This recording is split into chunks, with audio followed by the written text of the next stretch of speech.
오늘 우리에게 주시는 하나님의 말씀은 시편 142편 1절부터 7절까지 말씀입니다. 시편 142편 1절부터 7절까지 말씀을 한 절씩 교독하고 마지막 절은 다 같이 합독으로 받들어 주겠습니다. 내가 소리내어 여호와께 부르짖으며 소리내어 여호와께 간구하는도다.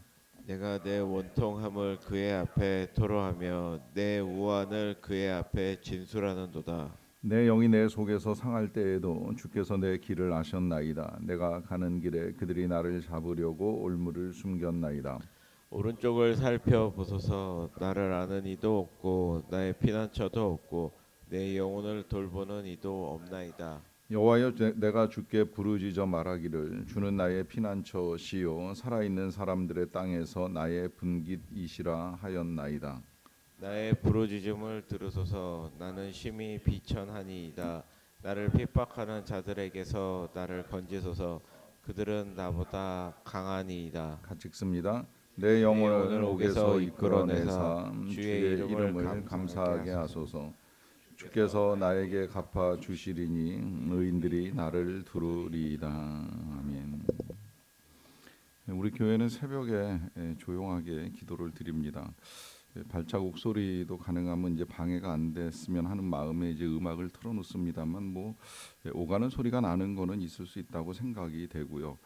너무 조용하다 보면 또 이걸 이제 답답하게 여기시는 분들도 계시리라고 생각을 합니다.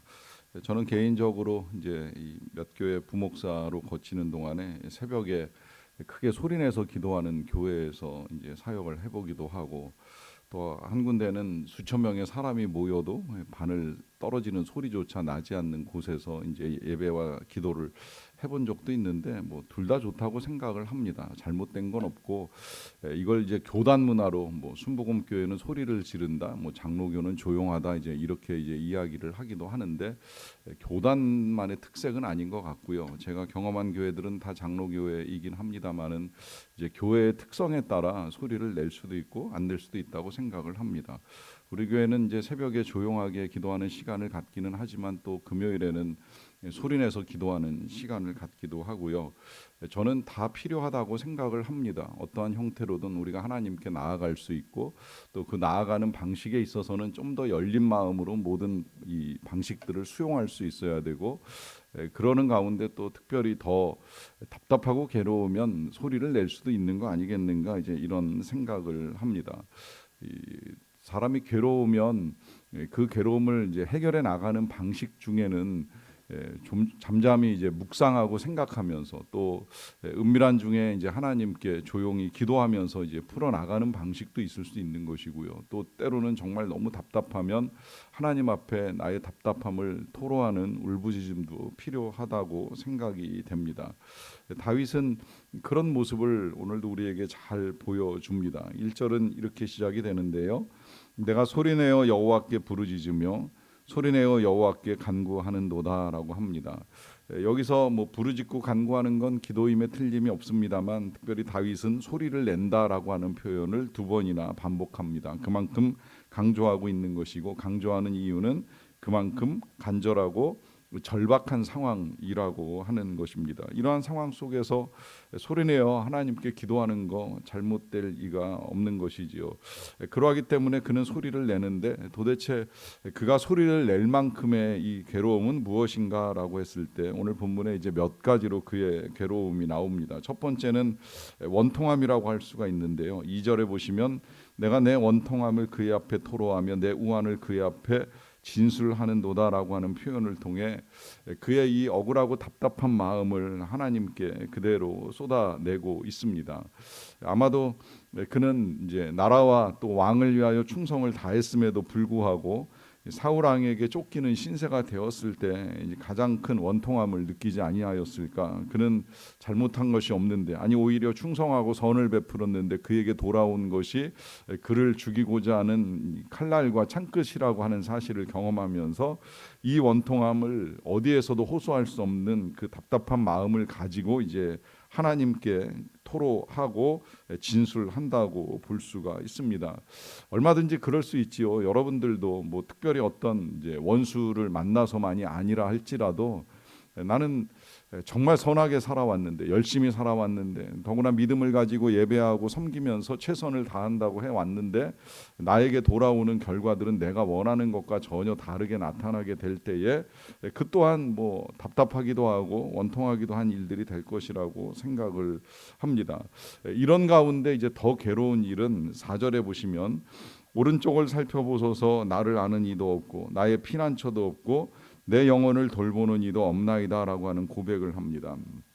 이 고백 속에는 지금 자신을 도와줄 자가 없다는 거예요. 뭐 아는 이도 없다, 돌보는 이도 없다, 이제 이런 여러 가지 표현을 사용을 하는데 결국은 누가 나를 도와줄 수 있겠느냐. 거기에 더하여서 도와줄 사람이 없다면 피할 곳이라도 있어야 되는데 피난처도 없다는 거예요. 당시에 피난처는 이제 주로 산성이나 요새가 피난처가 되는데 다윗은 그런 곳에 몸을 숨길 만한 여건도 되지 못했습니다. 그러다 보니까 이제 다윗이 자주 찾은 곳이 동굴입니다. 동굴 뭐 어떤 형태로 만들어져 있는지는 정확히 알 수 없지만 우리의 경험상으로 이해를 한다면 어쨌든 바닥이 울퉁불퉁할 가능성이 굉장히 많고요. 거기에 이제 습기가 가득하거나 아니라고 한다면 이제 박쥐가 서식하고 할 가능성이 높은데 뭐 어떤 상황 하나도 동굴은 절대 이제 편할 리가 없는 것이죠. 그러다 보니까 이제 그는 정말 이런 데밖에 피할 데가 없나 하는 답답함을 가지고 나를 도와줄 자도 또 피난처도 없다라고 하는 괴로움을 하나님께 호소하고 있습니다. 그러다 보니까 이제 들게 되는 생각이 6절로 이어지는데요. 나의 부르짖음을 들으소서 나는 심히 비천하니이다. 나를 핍박하는 자들에게서 나를 건지소서 그들은 나보다 강하니이다라고 합니다. 자, 여기서 자신의 상태에 대한 표현이 이제 비천함으로 표현이 되고 있습니다. 그렇게 생각이 될 수밖에 없는 건 이 도주의 나날 피신의 삶이 계속되다 보면 정상적이지 않은 삶을 살 수밖에 없는 것이지요. 탈북자들의 이야기를 듣다 보면 북한을 떠나서 이제 강을 건너고 중국 땅에 들어가 살게 되는 시간들이 길어지는 경우가 많이 있는 것 같아요. 그러다 보면 뭐 남의 집에서 종살이를 하거나 심지어 몸을 팔기도 하고 뭐 원하지 않는 결혼을 하기도 하면서 굉장히 어려운 시간들을 보냅니다. 그들도 사람인지라 얼마나 괴롭겠습니까? 자유와 평화와 행복을 찾아서 고향 땅을 버리고 떠나오기는 했지만 그의 삶에 남겨진 현실은 여전히 비참함이라는 거예요. 뭐 한 끼 두 끼 음식을 북한보다는 좀 더 많이 얻어먹는지는 모르겠지만 그 이외의 삶은 전혀 인간적이지 못한 삶에 이렇게 내던져질 때에 그 괴로움이야 이제 이루 말할 수 없는 것이죠. 왜 그렇겠습니까? 이게 피신의 삶이기 때문입니다. 도망 다니는 삶이에요. 중국 땅에서도 또 누가 와서 나를 잡아갈까? 공안이 와서 나를 체포해 가고 또 다시 북한으로 넘기지는 않을까? 이런 이제 불안감이 워낙 크다 보니까 그 모든 비참한 상황들을 몸으로 수용하면서 감당해 나가는 것이죠. 어쩌면 이제 다윗이 뭐 그 정도 까지일지는 모르겠지만 그런 삶이 계속되고 있는 거예요. 언제 어디서 누구한테 잡혀서 무슨 일을 겪을지 모르다 보니까 그래서 길어지는 이 동굴 생활 속에서의 괴로움을 말하고 있는 것입니다. 그런데 이제 이런 삶이 계속되면 사실은 몸만 괴로운 것이 아니라 영혼과 마음이 함께 이 괴로움에 처하게 되는데요. 오늘 본문은 이제 두어 번 그런 마음의 상태를 표현을 합니다. 먼저 3절에 보시면 내 영이 내 속에서 상한다라고 하는 표현을 사용합니다. 어떤 의미인지 이해하시리라고 생각을 합니다. 마음이 너무 상한다는 거예요. 지금 괴로운 건 누군가에게 쫓겨서 도망다니는 내 몸이 먹지 못하고 자지 못하고 또 제대로 눕지 못하는 현실이 아니라 이런 현실이 바뀌지 않는 상황 속에서 이 괴로움을 누군가와도 나눌 수 없는 그 마음의 상처와 아픔을 토로하는 것이죠. 그 아픔이 깊어지다 보면 마지막 7절에서는 이런 표현도 사용하더라고요. 내 영혼을 옥에서 이끌어내사 주의 이름을 감사하게 하소서라고 하는 기도인데요.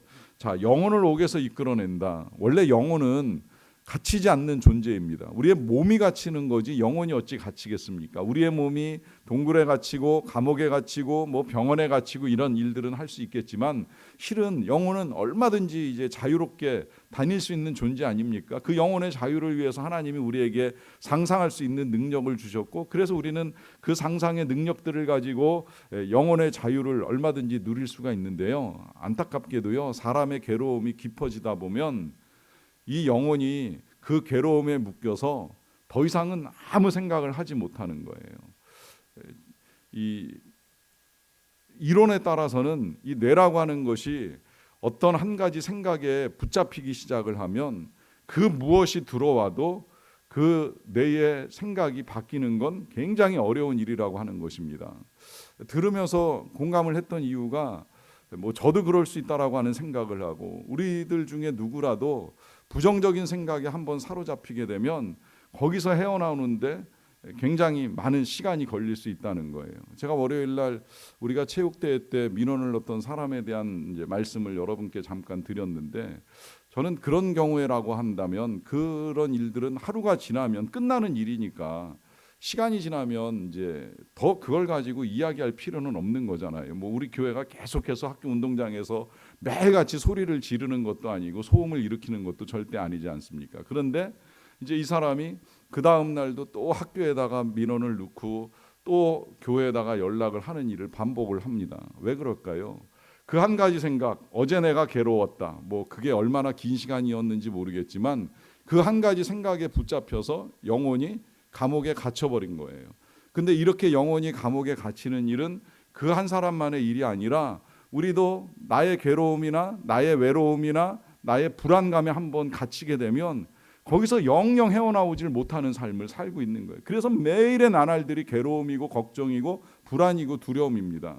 제가 이제 월요일 날 그런 이야기들을 들으면서 저도 처음에는 좀 괴로웠어요. 이 사람이 하루 정도 그냥 그렇게 좀 하면 그만이지 왜 그 다음 날까지 이렇게까지 난리를 치나 하는 생각이 들었는데, 그러다 보니까 제 마음도 또 갇히기 시작을 하는 겁니다. 그때 이제 하나님이 이 말씀과 함께 저에게 자유를 주셨어요. 그 한 사람 때문에 제가 묶여 있어야 될 이유가 없는 것이죠.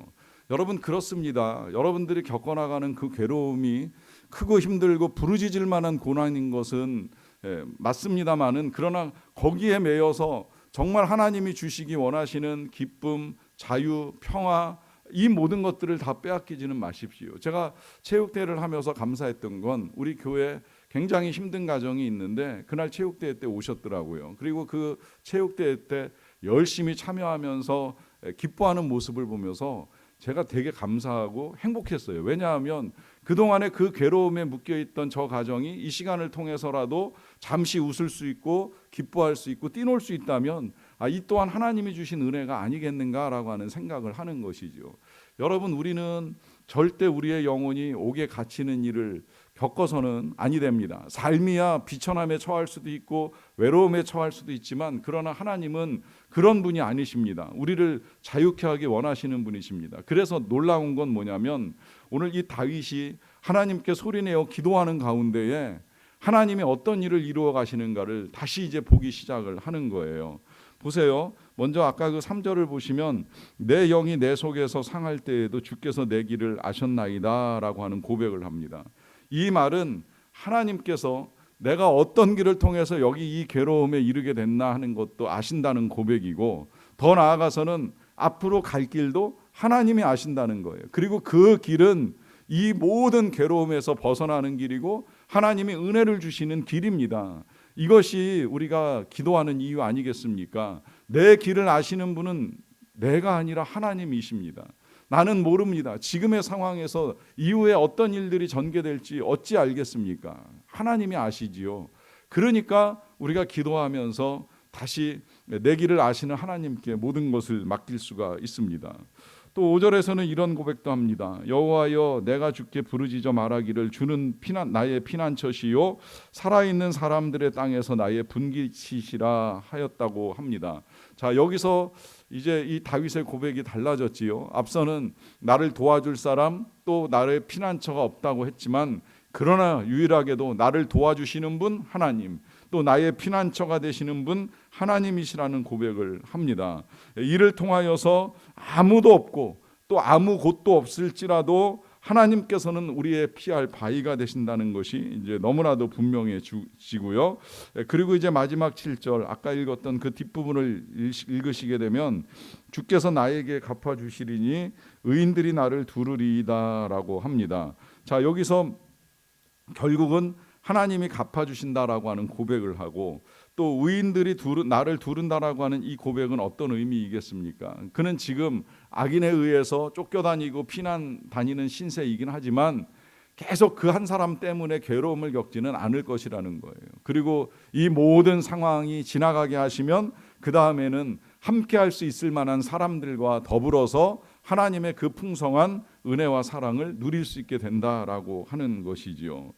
여러분, 이런 날들은 다임만 경험하는 것이 절대 아닙니다. 우리에게는 의인들과 함께 영원한 하나님의 나라에서 하나님을 찬송하게 될 날들이 예비되어 있는 사람들이 아닙니까? 그러하기 때문에 비록 이 땅에서는 부르짖어 기도할 수밖에 없는 뼈아픈 상황들 속에서도 믿음과 소망을 잃지 않고 오직 하나님을 의지하며 나아가는 것이지요.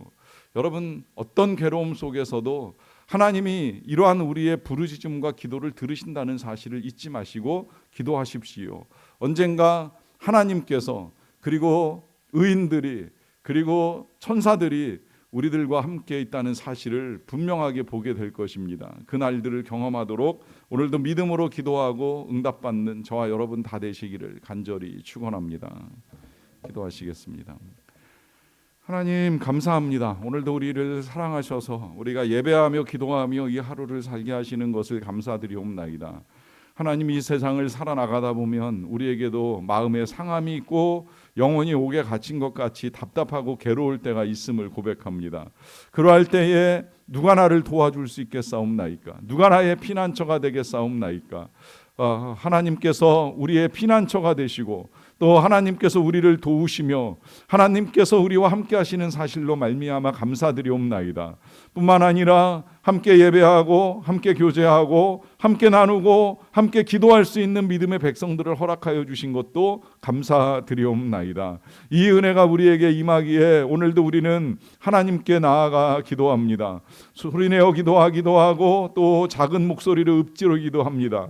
때로는 어떻게 기도할지 알 수가 없어서 탄식으로 기도할 때도 있음을 고백합니다. 어떻게 기도하든지 우리의 기도를 들으시는 우리 하나님께서 우리에게 선한 일들을 이루어 주실 줄로 믿사옵나이다. 하나님이 우리의 피난처가 되시어서 피할 바위가 되시고 또한 우리를 숨겨주시고 우리에게 놀라운 은혜들을 허락하여 주실 줄로 믿사옵나이다. 능력의 하나님께서 이 모든 것들이 지나가게 하시고 다시금 우리에게 허락하시는 그 기쁨, 그 평강, 그 은총을 누리게 하여 주실 줄로 믿사옵나이다. 오늘도 그와 같은 믿음을 가지고 기도하는 모든 주의 백성들의 간구와 기도에 기울여 주시고 역사하여 주시고 은혜를 내려 주시고 선한 응답으로 말미암아 감사와 찬송과 영광을 올려드리는 자들이 다 되게 하여 주시옵소서. 선교사님들이 선교지에서 간절하게 드리는 기도를 들으시고 하나님 역사하여 주시옵소서. 탈북자들이 이 땅에서 중국 땅에서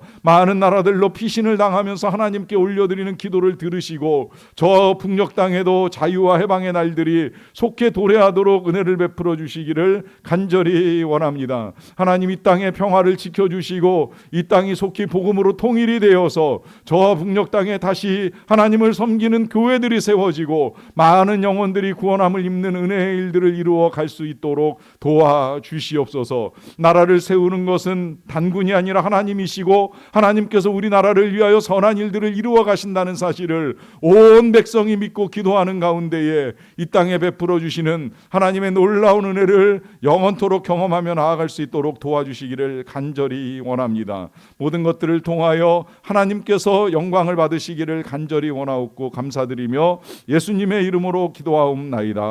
아멘.